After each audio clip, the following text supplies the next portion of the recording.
ചുരുസാവത് ഞങ്ങളുടെ ഒരു കുടുംബാംഗത്തെ പോലെ തന്നെയായിരുന്നു. അച്ഛന് സ്നേഹവാത്സല്യങ്ങളായിരുന്നു ഉണ്ടായിരുന്നത്. പണ്ട് മുതലേ അദ്ദേഹം പാർട്ടി സെക്രട്ടറി ആകുന്നതിന് മുമ്പേ തന്നെ നല്ലൊരു ബന്ധത്തിലായിരുന്നു പോയിരുന്നത്.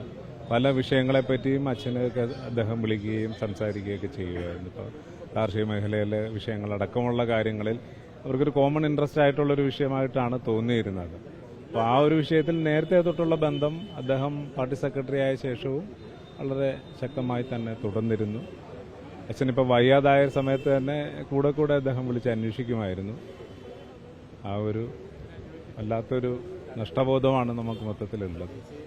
റിയസിനെ സംബന്ധിച്ചിടത്തോളം കേന്ദ്ര നേതൃത്വത്തിൽ ഏറ്റവും അടുപ്പവും സൗഹൃദവും ഉണ്ടായിരുന്നത് യെച്ചൂരി ആയോടായിരിക്കും എന്ന് പറഞ്ഞാൽ തെറ്റില്ല.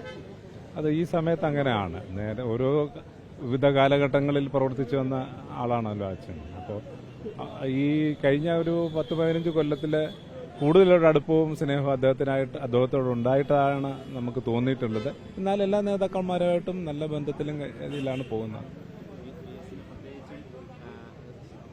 സമാധാനിപ്പിക്കാൻ ഏതെങ്കിലും ഒരു വിഷയത്തിലൊക്കെ അനുനയിപ്പിക്കാനൊക്കെ യെച്ചൂരി തന്നെ ഇടപെടണം എന്ന നിലയിൽ പലപ്പോഴും ഉണ്ടായിരുന്നു. ആ ഒരു സൗഹൃദം ഉള്ളതുകൊണ്ടാണല്ലോ. അതെ, അദ്ദേഹത്തിന് ഒരു കരുതലുണ്ടായിരുന്നു. ഇപ്പം നമ്മൾ വിശാഖപട്ടണത്ത് പോകുമ്പോഴും അല്ലെങ്കിൽ കമ്മിറ്റിക്ക് ഡൽഹി വരുമ്പോഴും അച്ഛൻ്റെ ഓരോ കാര്യങ്ങൾക്ക് വേണ്ടി അന്വേഷിക്കാനും അച്ഛൻ്റെ പ്രായം വെച്ചിട്ടുള്ള കാര്യങ്ങളുണ്ടല്ലോ, ആരോഗ്യപരമായ കാര്യങ്ങൾ, അതൊക്കെ തന്നെ ടേക്ക് കെയർ ചെയ്യുന്നുണ്ടെന്നുള്ളത് എൻഷുർ ചെയ്യാനുള്ള ഒരു താല്പര്യം യെച്ചൂരി സാഹു കാണിച്ചിരുന്നു.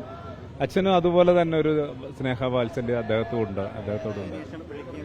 അതെ, 1-2 പ്രാവശ്യം വീട്ടിൽ വന്നിരുന്നു. പിന്നെ അച്ഛനെ ഇപ്പോൾ ഈ ഡോക്ടേഴ്സ് പറഞ്ഞ ഒരു റിസ്ട്രിക്ഷൻ ഉള്ളത് കൊണ്ട് തന്നെ അദ്ദേഹം വിളിച്ചന്വേഷിക്കുമായിരുന്നു. ആരോഗ്യ കാര്യങ്ങൾ കൃത്യമായി അന്വേഷിക്കുകയും തിരക്കുകയും ചെയ്തു. കഴിഞ്ഞ ദിവസം തന്നെ ഞാൻ അദ്ദേഹത്തിന് ഹോസ്പിറ്റലിൽ ആയ ശേഷം ഒന്ന് ബന്ധപ്പെടാൻ നോക്കിയിരുന്നു. അപ്പോൾ ഇടയ്ക്കൊന്ന് ബെറ്റർ ആയിരുന്നല്ലോ. ആ സമയത്ത് അദ്ദേഹം ബെറ്ററായി തിരിച്ചു വരുമെന്നും പറഞ്ഞ ഒരു മെസ്സേജൊക്കെ അയച്ചിരുന്നു.